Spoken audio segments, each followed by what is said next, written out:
So word on the street is that I am currently live. I believe I'm live on YouTube. I've never done a live before, so yay for me. And here's the deal. I'm doing live because I've been thinking I need to do live. It's something that people seem to enjoy. I've never done it before.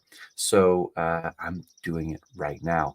And I think this is a great episode of the podcast to do live because I'm going to be talking about something that I think hopefully will resonate with a lot of writers and is right in the wheelhouse. And that's doing the uncomfortable things that get you to the place you're going, and the unbelievable side effects of doing the uncomfortable, hard things that give you progress. So let's rewind about 12 hours. Last night, I was laying in bed.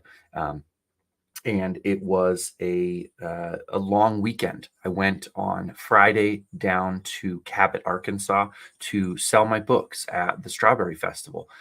And Friday night, I sold just one set of books, three in all, to a police officer. And that was the sum total of the sales I made on Friday night. So 5 hours after having driven 10 hours to get there, and I made $40. That's my gross income. So I was a little bummed, and I was worried. I was concerned about the next day. I only had one more day, and I had to make up a total of 20 hours of driving worth of gas and the cost of the show, and I had to do that in just Saturday, one day. So, I was, I think, pretty reasonably concerned. Saturday, I did pretty well. After I settled the books on everything, I lost about $35 for the trip. Now, there's a benefit to this because I got to see my really good friend, Joe. Joe has been a longtime supporter of the show. He worked for the same company that I did for several years. I had the opportunity to be his manager, and it seems that I did a good enough job that we've been friends ever since. He's a huge Baltimore Orioles fan, and we always have a great time chatting and talking. I hadn't seen him in a long time, and this was the perfect excuse. It's kind of like taking a free trip to visit a good friend, which is essentially what it was. It was half a tank of gas, basically, is what I paid to see my good friend. I was a D bag, and I didn't buy his birthday dinner. I still feel badly about that. I literally was pouting because I had such a bad Friday night that I wasn't willing to pull out my wallet, and that's selfish and awful of me. So I've apologized to him privately. I'm apologizing again right here on air. I'm sorry, Joe, that I didn't buy your birthday dinner. That was damn selfish of me, and may karma uh, spare me what I deserve. So, anyways, I have this long weekend. Saturday's a good day, and I decide I'm just going to head back at around 5 o'clock. The live music at the event is playing. I've had good sales, and I don't think that I'm going to really make any more sales for the rest of the evening. If it's anything like Friday was, there wasn't a ton of traffic. It was very loud, et cetera, et cetera. So I got in the car and I drove. I kept thinking I would stop and sleep. I didn't stop and sleep. And around 3:30, I pulled into the street at my house, rolled inside, got some sleep, and made my way through yesterday. I actually did some sprints and felt fairly good overall. We watched the Holdovers, directed by. I'm having a brain fart right now. I'm really sorry because you're the great, great director of Nebraska and Downsizing and several other fantastic films. Uh, anyways, I'm live, so I got to just move on. But anyways, an amazing film. If you haven't seen The Holdovers, I highly recommend it. Great film. And then I went to bed. So that was kind of my weekend. It felt very long. There was some rest involved. If you are watching this live, which is a real possibility right now, you probably noticed that I have a reddish hue to my face. I was outside for the majority of 3 days. I did not sunburn. And that plays into where this conversation is going to go. Many of you know, if you've listened to my podcast for a while, that I am what's called a carnivore. I have been that for 2 of the last 3 months, and I intend to be that for the foreseeable future. A carnivore is a strict way of eating where you have meat, salt, water, and a handful of animal products. So I will occasionally have a little bit of cheese. I'll occasionally have some sour cream. I have a ton of butter. So, like dairy products from animals are okay on carnivore. Some people do well with them, others don't. I'm so new at this. I'm more research based than I am experience based. But what I can tell you is that I'm experiencing a lot of different benefits and not necessarily all of the ones that most people have. So this isn't specific to writers, but maybe one day I might try to do a little bit of blending because I do believe that healthy diet is at the center of a lot of the things that you want to accomplish in your life. And I believe that if you look around, you will notice the people who have the greatest degree of success have mastered their diets and they do really well. I listen frequently to Armchair Expert podcast with Dax Shepard. Um, and he has been tremendously successful in the podcasting area. He was successful as an actor. I don't think he feels like he's a top tier leading man or anything like that when it comes to Hollywood, but he's definitely had some great hits. And he's a recovering alcoholic, somebody who is advocating for Alcoholics Anonymous and does not drink. He's been sober for the better part of 20 years, I think. He had one relapse that he actually recorded a podcast about. But there's a guy who is working really hard to master his diet. And part of that has to do with denying the addictions that so mastered him for a long time. I could go on and on about people. Alex Hormozy, somebody that I talk about a ton on this podcast. He's another person who has a foundation in diet and exercise. There's just a ton of people, and they all point to diet and exercise being a big part. Now, there are plenty of successful people who aren't. So I'm not saying that you have to, but I think you'll find that it's very common that people who achieve any level of fame will have been fairly public about dietary issues. It just seems to be really important. I'm bringing that up because there's something strange that starts to happen when you master your diet, when you master the way that you eat, when you master your lifestyle, when you have success. Even if you feel good, even if you look better, even if you experience success, and you can point to that thing and say, "Hey, before I was drinking an excessive amount of alcohol and I was not being as productive. I wasn't writing as many words per day. I wasn't doing as well with editing. I wasn't recording as quality of podcasts. Every area of my life was suffering because of the things that I was drinking, and nobody around me ever said, Jody, I'm not sure you're healthy." When I was eating whatever I wanted, we would laugh. We would go to parties and we'd say, man, Ashley and I can devour an entire sheet pan of nachos. And I'm talking like a family sized bag of tortilla chips laid out with a family sized bag of shredded cheddar cheese and then chopped jalapenos, beans, ground beef, or chicken, something like that, kind of a meat, sauces, salsas, sour cream, queso, all the stuff just piled on and shoving that down the hatch. And not once during that time did anybody say, Jody, I'm concerned that that's not healthy. You're probably going to die of coronary heart disease. When I switched over to carnivore, at first I wasn't very public about it. I wanted to see how it worked for me. It pretty quickly started to show some signs of like positive move forward. Now, I will admit that part of that is just the exclusion of some things that were probably keeping me down, like alcohol, like sheet pans of nachos. But that doesn't really explain how quickly some things started to change for me. So on the first day that I started carnivore, it was pretty miserable. But by day two, my mood started to lift, just really lift. I felt in control, and by day two, I already was like, I don't feel this pull to drink and to overindulge in lots of carbohydrates. Um, by about a week in, I was feeling really good. I was in my stride. My snoring had all but gone away, and I was getting higher quality sleep. So I was feeling well rested during the day. Focus was starting to dial in. I found that I could read longer. I could focus on my work longer. I could write more words. I could do more things. And those benefits incrementally have increased since I've been on the carnivore diet. The first time I did it all by myself for 45 days. And then I had a shot of vodka and I felt deep shame, real frustration. It was a bad late night decision. I regret I should not have done it. But it really helped to clarify for me that the carnivore way of eating was super beneficial for me. And the reason that is because after I had that shot of vodka, I slowly started letting alcohol back into my life. And I would make the excuse in my mind, well, alcohol is not carbs. So I'm not necessarily kicked out of ketosis. And I did actually continue to lose weight for a little while I was having some drinks.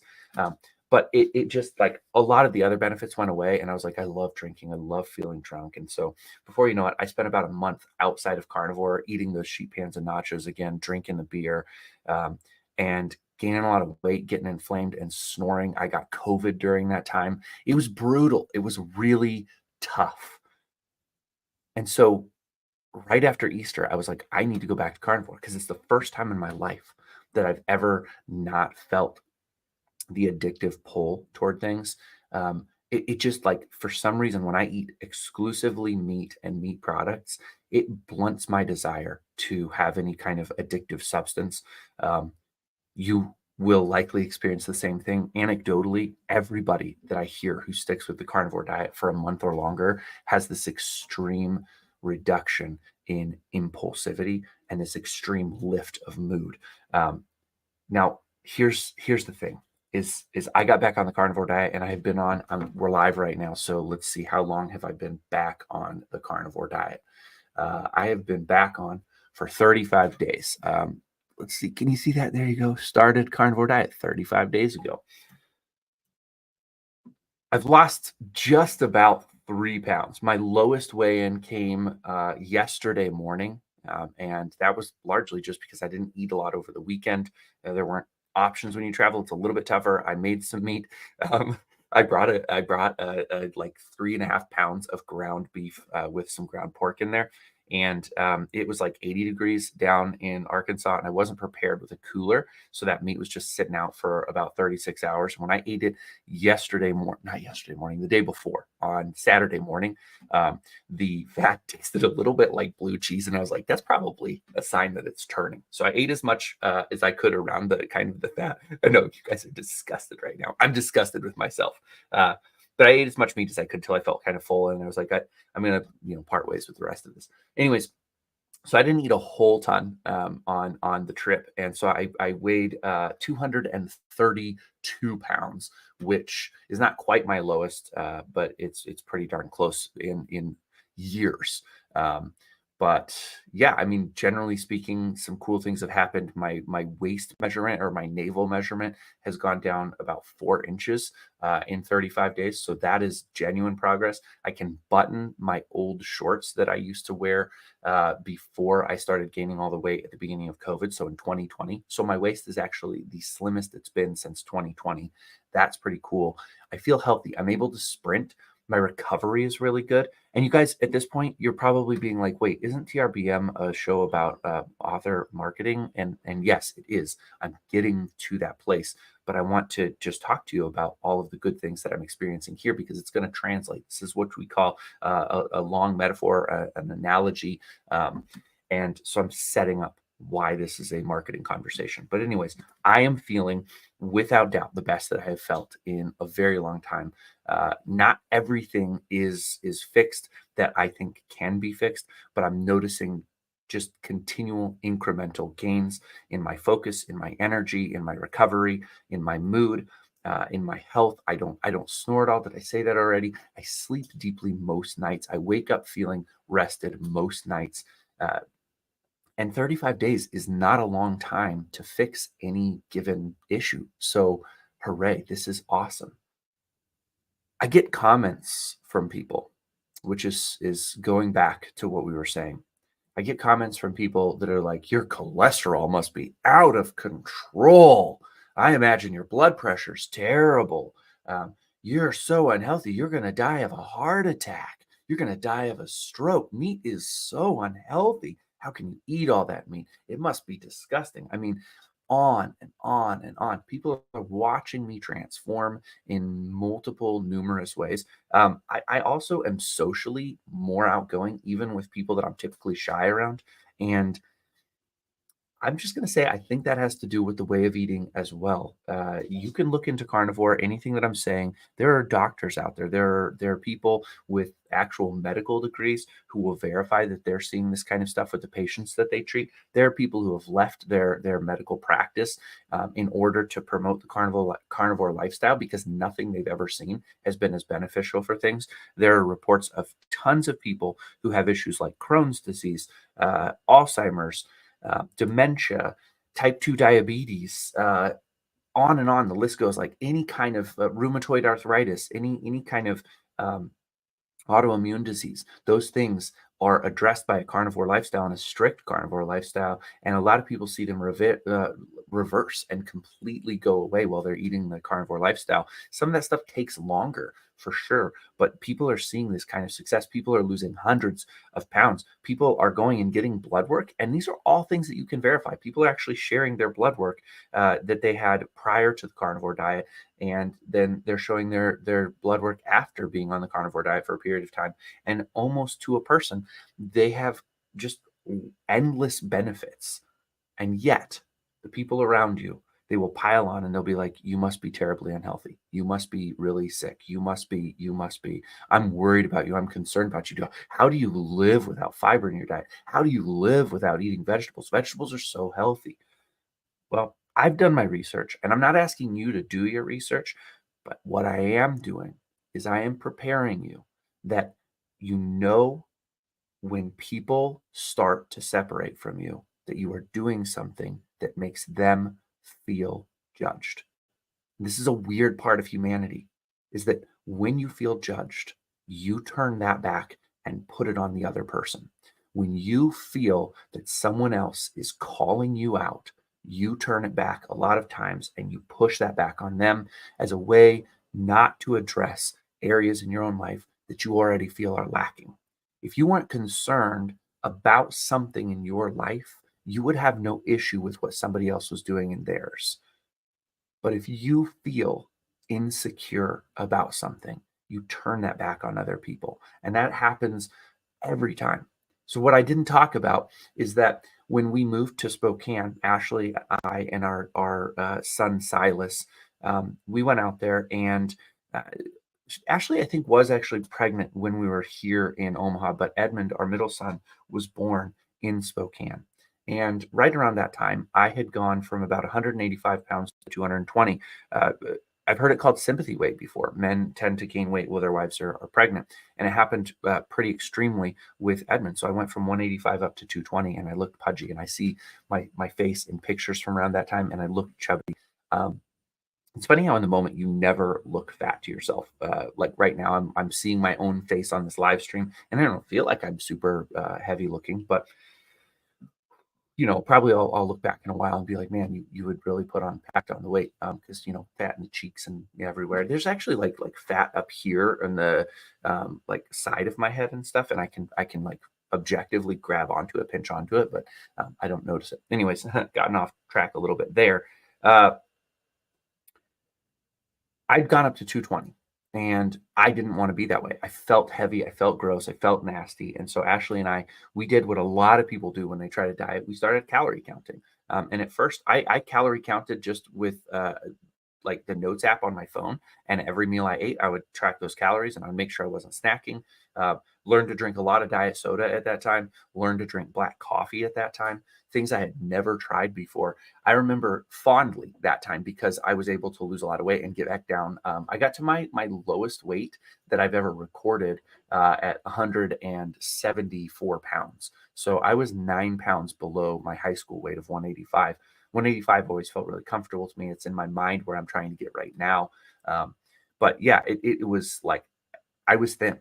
And I look at pictures from back then. I was like, I was thin. My face looked very angular. I think I looked really healthy. But do you know what? This was calorie counting. I was eating vegetables. I was eating basically like chicken and broccoli was my everyday thing. Chicken and broccoli, more chicken and broccoli. And then Ash and I would go and we would get pints of Ben and Jerry's ice cream and use a literal tablespoon measuring spoon and kind of scoop out a tablespoon of ice cream. You'd have three of those and you could fit that into your calorie counting. I wasn't drinking alcohol at that time in my life, so that wasn't a source of difficulty for me. But years later, I would kind of stay in that area, and sometimes I would introduce alcohol, gain a little bit of weight, kind of cut back on the alcohol, cut down. Alcohol's always been very provocative for my waistline. But all that to say, throughout that time, when I got down into the 180s, the 170s, people started saying, "Man, Jody looks sickly.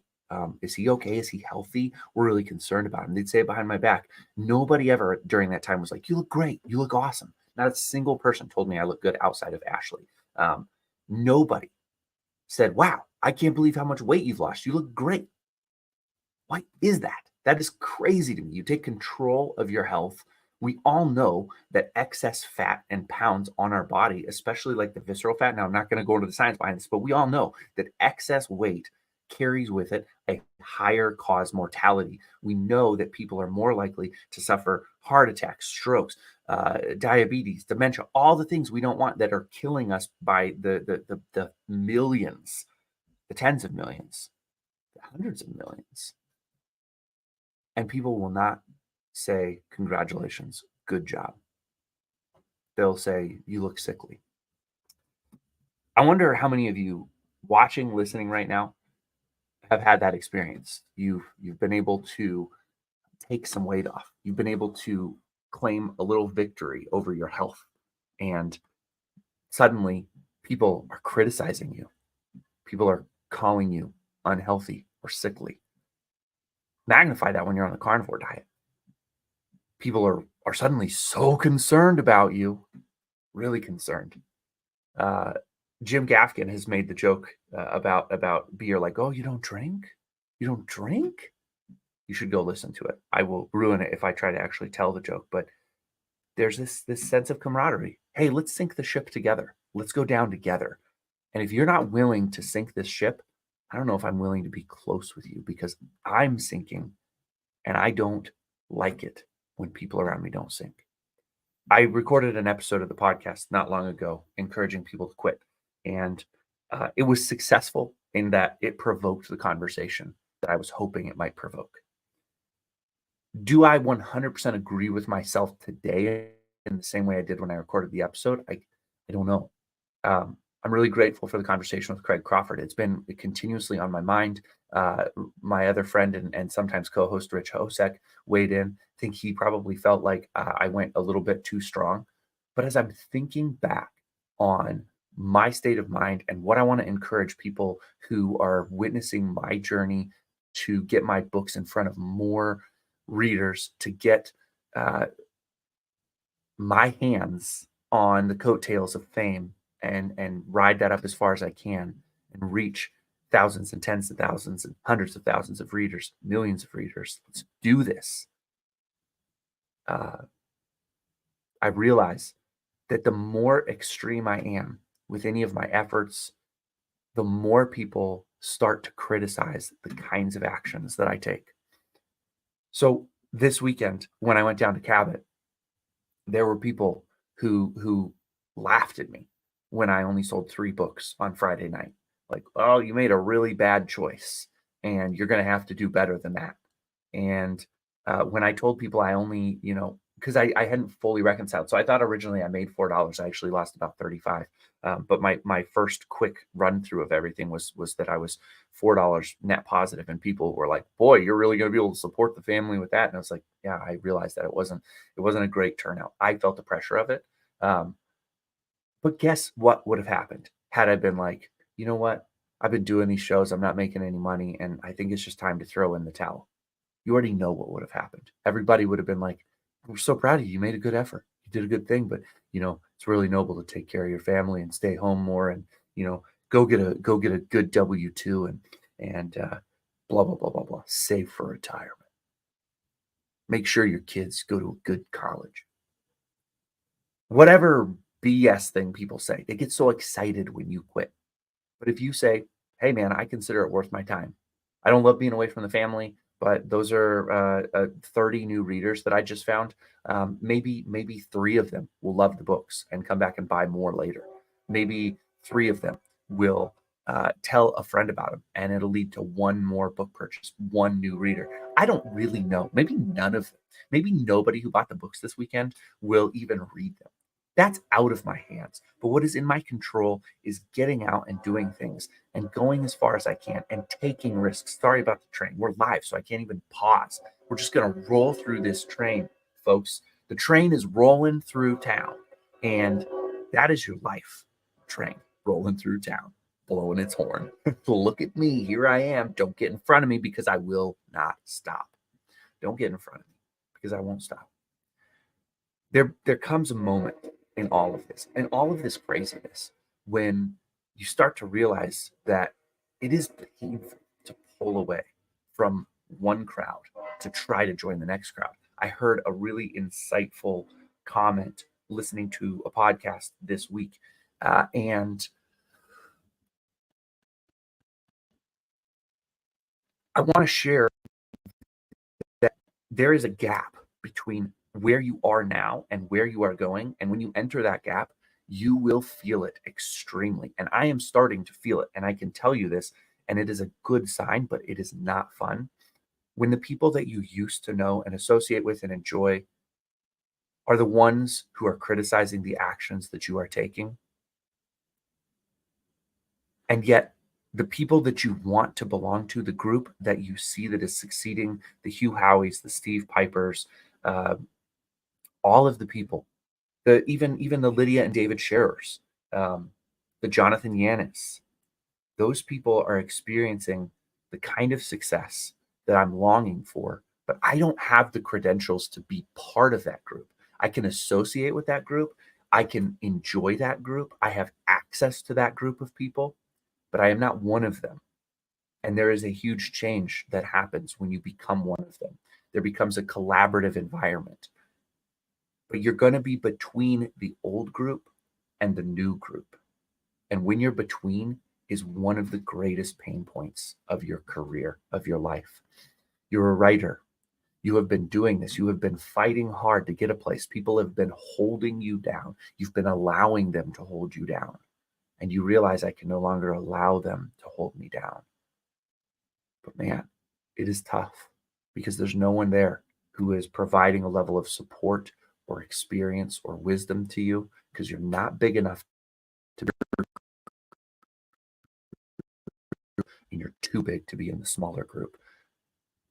I can just feel right now that there's some people who are watching or listening in this moment and they're thinking to themselves, like, that sounds really elitist and awful. You're going to leave people behind? Well, I guess I would ask you to reframe the way you think about it. Are you leaving people behind or are they leaving you behind? Because they could choose to come.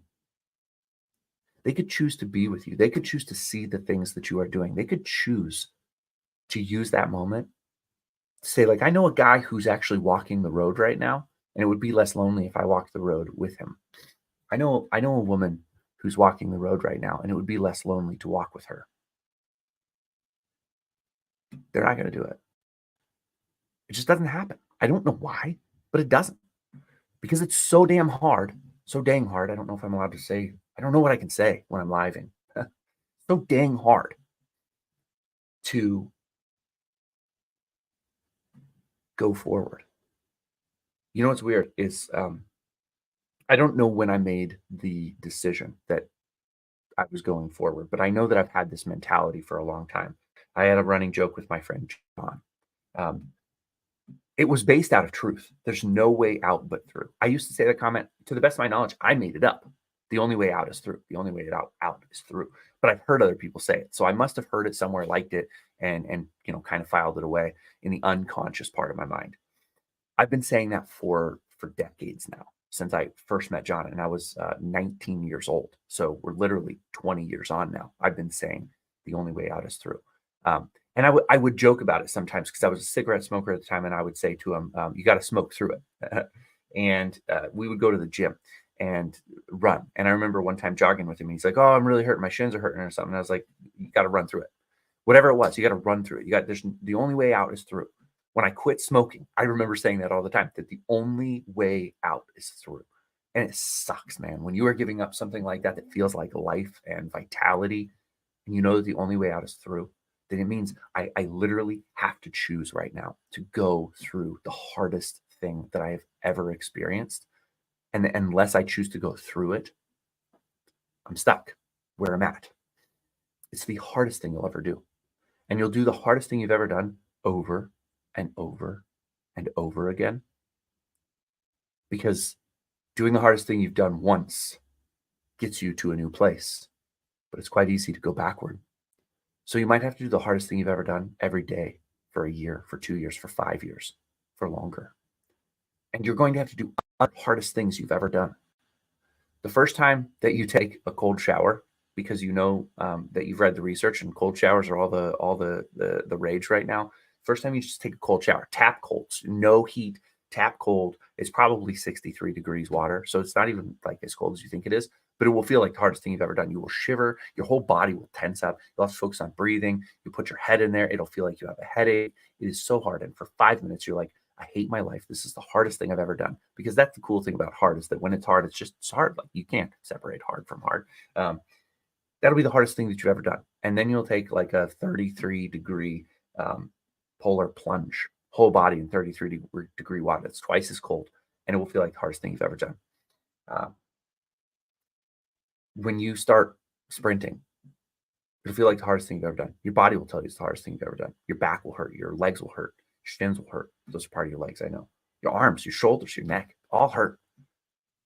You want to quit. Then you put blood flow restricting bands on your legs and arms. Now, I'm not there yet by any means, but it's going to feel again like the hardest thing you've ever done. The point here is every time you move forward to try to get through, it's going to feel like the hardest thing you've ever done. And if you're committing to a life like this, then you're going to continue to do the hardest thing you've ever done. And if you're not, beware. Let's go back to what I said in a recent episode. You might as well just quit now. I'm calling you to a level of honesty with yourself. There's no reason to listen to TRBM. There's no reason to associate with me. If you don't want to go the same place, do not waste your time in self-deception.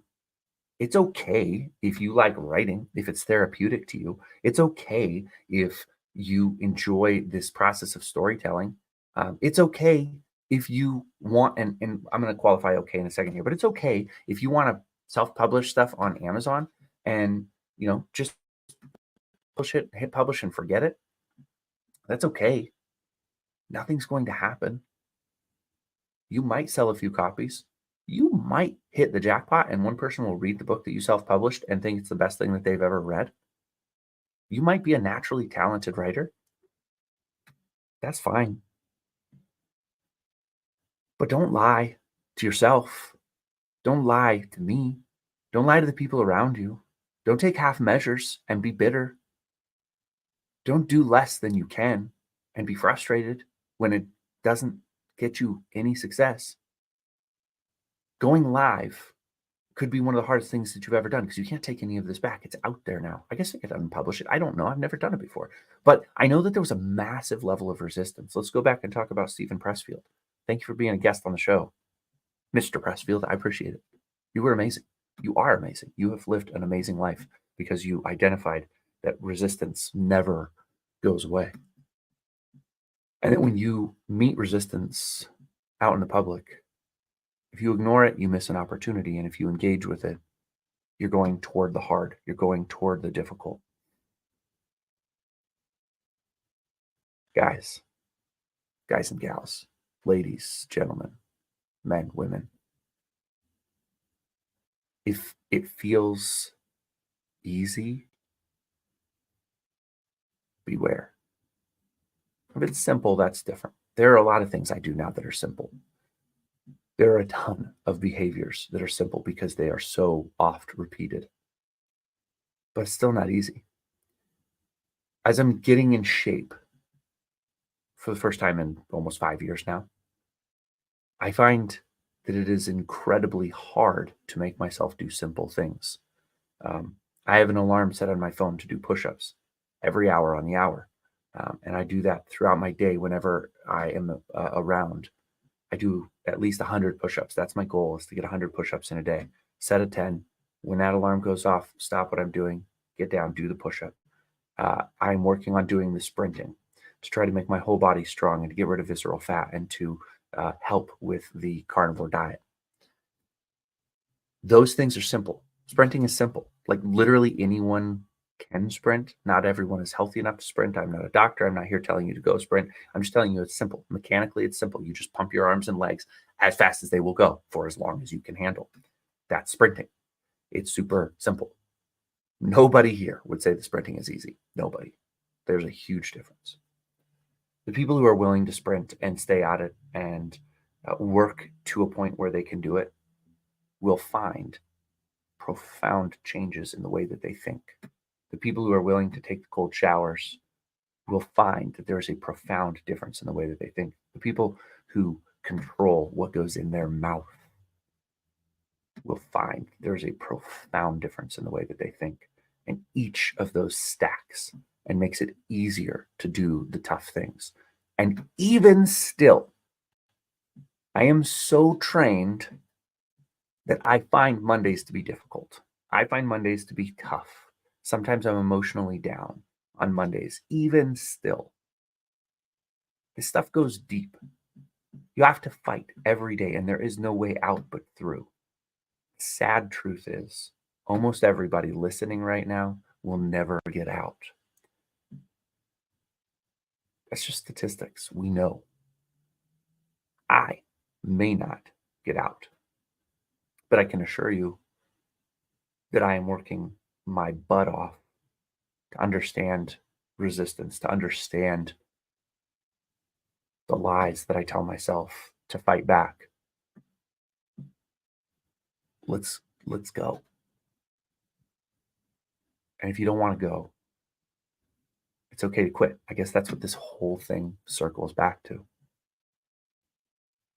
But let me define it. I said I would define okay. There are people in my life who I'm going to love no matter what choices they make. Some of them I will not be part of their life if they make certain choices. There's a person in my life who I love very much who has made a choice to be manipulative and unkind and mean to me, and is very destructive for my own mental health. And until that person is willing to take ownership of that person's behavior, I can't be in that person's life. But there are also other people who eat and drink whatever they want. There are people who have no ambition to be greatly successful or do anything, who simply want to relax, take it easy, who view their job as the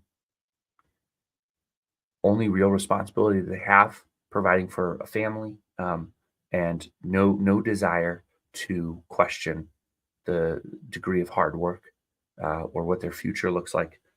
And those people are still friends of mine because I'm not here to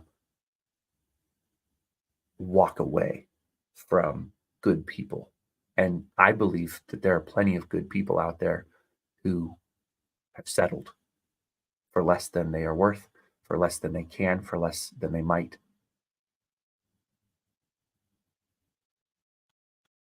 And I want more for them. I want more for myself, but it's not my business to tell you to live your life. That is a vast difference from it being my business to speak the truth, to live as best as I can the way that I view the truth to be. So if you're tuning into the podcast, if you're watching this live, then you are the person who is willingly subjecting yourself to this message. And if you're doing that, then I'm telling you, either get on board this train. Let's blow through town. Let's refuse to stop. Don't quit.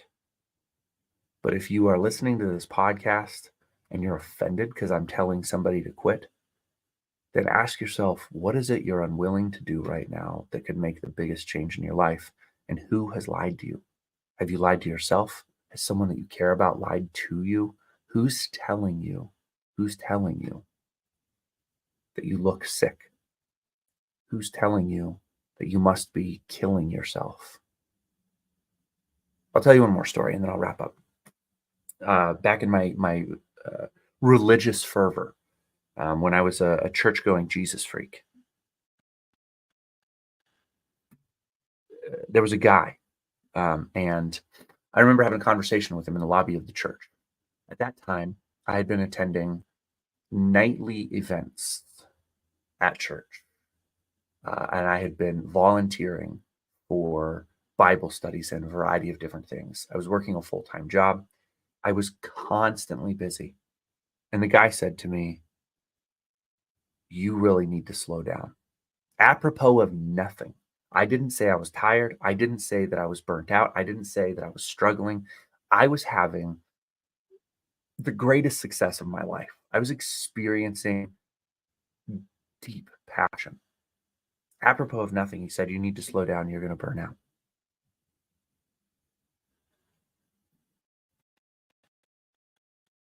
People will see you when you are burning hot and bright, and they will take offense and they will tell you to stop it. They will tell you to shut up if you dare to suggest that they are wrong. And you have every right at that moment when somebody says you better slow down or you're going to burn out. You have every right to look that person directly in the eyes and say to them, "I'm not at risk of burning out. You just don't know what it feels like to be on fire." There we go. I don't know. Maybe there's like live and people can do questions and stuff like that when you're live on YouTube. I have seen some cool people like Carrie from Homestead How do lives and answer questions and things. So I'm going to do some more exploring this time. I literally just recorded as if it was a podcast episode, but I did it live and I don't even know what that means. Um, I will figure this out. I will get better at it. My commitment right now is to try to do more lives like this. And then I will also repurpose them into the traditional podcast episodes that I've been doing. It's going to be a learning curve for me, so bear with me. I have of late been more focused on getting one high quality podcast episode to you rather than doing two a week. I don't know what my schedule is going to look like. I've been exploring the idea of having um, a part-time employee do some work with me to try to get more content out there because I'm not getting the kind of content out there that I want to. And I actually think that I have a lot more valuable content that's going unmade uh, because I'm having to choose between putting in a good deep writing session in a day and working with bookstores and doing more things like this. So if you are listening and you have any input for me on how I can do any of these things that maybe I'm not thinking about so that I can be more efficient with my time, where I could look for an employee, maybe you're looking for an internship. I really don't know. Reach out to me, let me know. I would love to have a conversation. And if this discussion hit you in a certain way, I would invite you, please share it, like it, subscribe to my YouTube channel, subscribe to my podcast if you listen audio only, like it, 5 stars, do the whole 9 yards. Get this message out to other people. If it hit you, you know it's going to hit other people. So do that as a favor to me. Get this show out there. I am so happy that we've been able to go on this journey together, and I look forward to talking with you again here super soon.